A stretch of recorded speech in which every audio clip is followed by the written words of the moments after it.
வணக்கம். நம்ம சேனல் சார்பாக எல்லாருக்குமே அன்பான வணக்கங்கள்.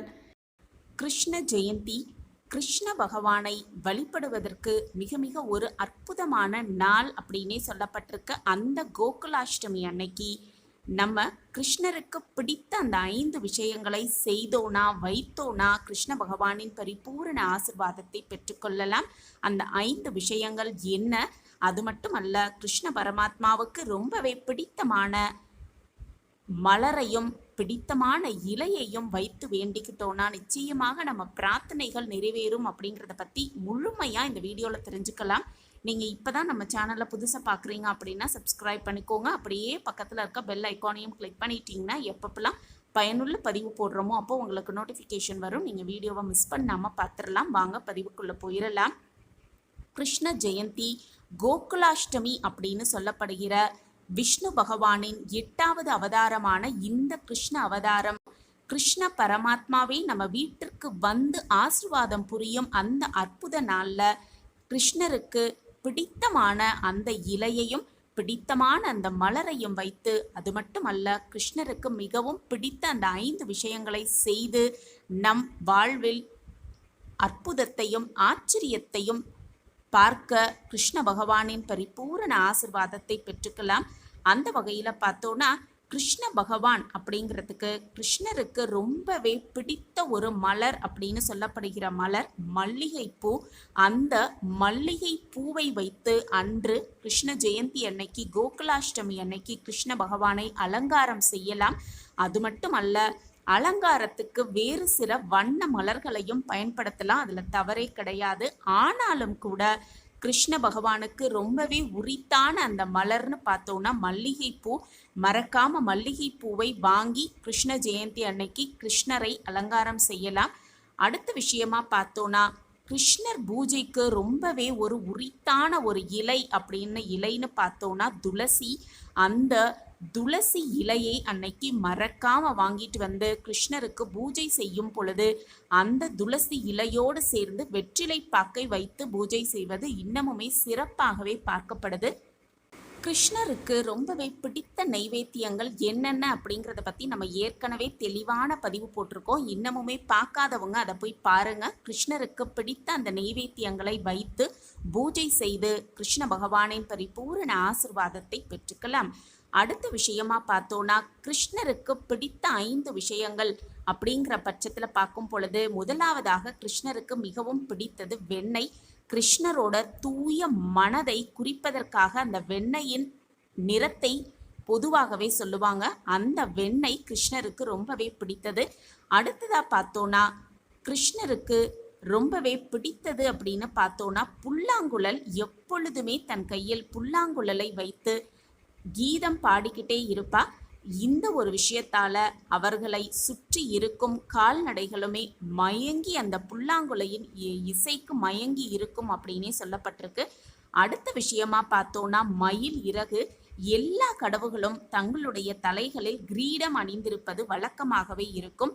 அதில் கிருஷ்ண பரமாத்மா தன்னுடைய கிரீடத்தில் மிகவும் தூய்மையான சின்னம் அப்படின்னு நம்பப்படும் அந்த மயிலோட இறகை வைத்து அணிந்திருப்பது ரொம்பவே விசேஷமா பார்க்கப்படுது. அடுத்த விஷயமா பார்த்தோன்னா கிருஷ்ணருக்கு மிகவும் பிடித்தமான எப்பொழுதுமே கிருஷ்ணர் இருக்கும் அந்த மஞ்சள் நிற வேஷ்டி, மஞ்சள் நிற வஸ்திரம் எதுவாக இருக்குதோ அன்று அந்த வஸ்திரத்தை கிருஷ்ண ஜெயந்தி அன்னைக்கு கிருஷ்ணருக்கு நம்ம வைத்து வழிபடலாம். அடுத்த விஷயமா பார்த்தோன்னா கிருஷ்ணருக்கு மிகவும் பிடித்தது கால்நடைகள். கிருஷ்ணரை நந்த கோபாலன் அப்படின்னே சொல்லுவாங்க. உண்மையில் பசுவோட பாதுகாவலன் அப்படின்னு தான் இதுக்கு ஒரு பொருள்படுது. இந்த மாதிரி கிருஷ்ணருக்கு பிடித்த விஷயங்களை செய்து கோகுலாஷ்டமி அன்னைக்கு செய்து கிருஷ்ண பகவானின் பரிபூரண ஆசிர்வாதத்தை பெற்றுக்கொண்டு வாழ்வில் சகலவிதமான யோகத்தையும் பெற்று வளமாகவும் நலமாகவும் வாழலாம். வழக்கமாக பார்த்தோன்னா எந்த ஒரு தெய்வத்திற்கும் விரத நாட்களில் அந்த தெய்வத்தோட படமோ அல்லது சிலையோ வைத்து தான் நம்ம பூஜை செய்து வழிபடுவது வழக்கம். ஆனால் கிருஷ்ணருக்கு மட்டும்தான் பாதம் வரைந்து வீட்டிற்குள் அழைத்து வழிபடும் வழக்கம் இருந்துக்கிட்டு வருது. வெண்ணெய் திருடும் கிருஷ்ணரை விரும்பாத பெண்களே கிடையாது அப்படிங்கிறது உண்மை. அப்படி எல்லார் மனதிலும் இடம் பிடித்தவர் தான் இந்த கிருஷ்ண பரமாத்மா. கண்ணனின் திருப்பாதத்தை வீட்டில் கோலமாக வரைந்து வழிபடுவதற்கு முக்கியமாக ஒரு காரணம் இருக்குது. நாரத முனிவர் ஒரு சமயம் ஒவ்வொரு கிருஷ்ணர் பக்தர்கள் வீட்டிற்கும் போய் அவங்களுடைய வீட்டில் கண்ணன் இருப்பதை கண்டு அதிசயமாக பார்த்தாராம். அதே போல் பிருந்தாவனத்தில் ஒவ்வொரு வீட்டிலும் கிருஷ்ணர் ஆடி பாடினார் அப்படிங்கிற கதையும், இந்த காட்சியை சிவபெருமானை தரிசித்து பரவசமும் ஆனந்தமும் அடைந்தார் அப்படின்ற கதை சொல்லப்பட்டிருக்கு. இப்படி ஒரே நேரத்தில் பல்லாயிரம் இடங்களில் கிருஷ்ண பரமாத்மா இருக்கிறாரே அப்படின்னு குழப்பம் ஏற்பட, நான் எங்கும் இருப்பேன், எத்தனை கோடி பக்தர்கள் இருந்தாலும் அத்தனை பக்தர்களையும் நான் போய் பார்ப்பேன் அப்படின்னு கிருஷ்ணர் சொன்னாராம். அதை குறிப்பிடுறதுக்காக தான் ஒவ்வொருவர் வீட்டிலும் கிருஷ்ண ஜெயந்தி அன்று கிருஷ்ணரின் திருவடி கோலம் போடுகிறாங்க அப்படிங்கிற கதை. கிருஷ்ணர் 8 வகையான பக்தர்களுக்கு காட்சி தருகிறார் அப்படின்னு சொல்லப்பட்டிருக்கு.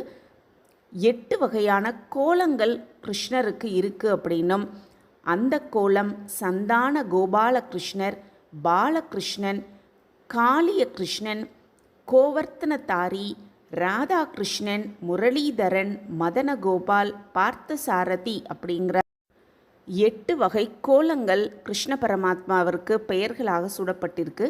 அது மட்டும் அல்ல, பொதுவாக பார்த்தோன்னா பெருமாள் கோவிலுக்கு போனோன்னா முதல்ல பாதங்களை தரிசித்த பிறகுதான் முகத்தை தரிசிக்க வேண்டும் அப்படின்னு சொல்லுவாங்க. அதாவது இறைவனோட திருவடியை அடைவது தான் இந்த பிறவியின் நோக்கம் அப்படிங்கிறத உணர்த்துறதுக்காக தான் இப்படி சொல்லப்பட்டிருக்கு. அதற்குள் பலரும் அறியாத மற்றொரு ரகசியமும் இருக்குது. கிருஷ்ணரோட பாதங்களை தாமரை பாதங்கள் அப்படின்னு சொல்லுவாங்க. தாமரை சேற்றில் முளைத்தாலும் அதனால் பாதிக்கப்படாமல் மேலே உயர்ந்து நிற்கும் அப்படின்னு சொல்லப்பட்டிருக்கு. அதுபோல தான் இந்த உலக இன்பங்களாக சேற்றை விட கிருஷ்ணரோட கருணை உயர்ந்தது அப்படிங்கிறது காட்டுவதற்காகத்தான் பாதத்தை தரிசனம் செய்யணும் அப்படின்னு சொல்லப்பட்டிருக்கு. கிருஷ்ணரோட வலது பாதத்தில் 11, இடது பாதத்தில் 8 என அனைத்து புனித சின்னங்களும் கிருஷ்ணரின் திருவடிகளில் இருக்குது அப்படின்றும், சங்கு, சக்கரம், வில், ஸ்வஸ்திக், தாமரை, பிறை, சந்திரன், மீனம், வஜ்ராயுதம், இந்த மாதிரி பலவிதமான ஆயுத சின்னங்கள் இருக்குது அப்படின்னும் சொல்லப்பட்டிருக்கு. இவைகள் இருக்கும் இடத்தில் அனைத்து விதமான நன்மைகளும் பெருகும் அப்படிங்கிறதுனால, தீமைகள் எதுவும் நெருங்காமல் பக்தர்களை காக்கும் அப்படிங்கிறதுனால தான் கிருஷ்ணரோட பாதத்தை தரிசிப்பதற்கு, அது மட்டுமல்ல பாதங்களை வீட்டுகளில் வரைந்து வலித்து வழிபாடு செய்வதற்கு ஒரு முக்கிய காரணம். இப்படி 8 வகையில் காட்சி தரும் கிருஷ்ண பரமாத்மாவின் பாதத்தை வீட்டில் வரைந்து வைத்து பூஜித்தோனா குழந்தை பாக்கியம் கிடைக்கும் அப்படிங்கிறதும் சந்தோஷத்திற்கு குறைவே இருக்காது அப்படின்னும் சொல்லப்பட்டிருக்கு. இந்த கிருஷ்ண ஜெயந்தி அன்று கிருஷ்ணரோட பாதத்தை வீட்டில் வரைந்து வாசலிலிருந்து பூஜை அறை வரைந்து கிருஷ்ணரை வரவேற்று பூஜைகள் செய்து தீப தூப ஆராதனை செய்து கிருஷ்ணரின் பரிபூரண ஆசிர்வாதத்தை பெற்றுக்கொள்ளலாம். சகல சௌபாக்கியத்தோடு வளமாகவும் நலமாகவும் வாழலாம். இந்த பதிவு உங்களுக்கு பயனுள்ள பதிவாக இருக்கும் அப்படின்னு நான் நம்புகிறேன். நம்ம சேனலில் நீங்கள் ரொம்ப சப்போர்ட் பண்ணிக்கிட்டு வரீங்க. எனக்கு ரொம்ப சந்தோஷம். உங்கள் ஆதரவு மென்மேலும் எங்களுக்கு கிடச்சிக்கிட்டே இருக்கும் அப்படிங்கிற நம்பிக்கையோடு மீண்டும் ஒரு புதிய பதிவில் பார்க்கலாம். நன்றி.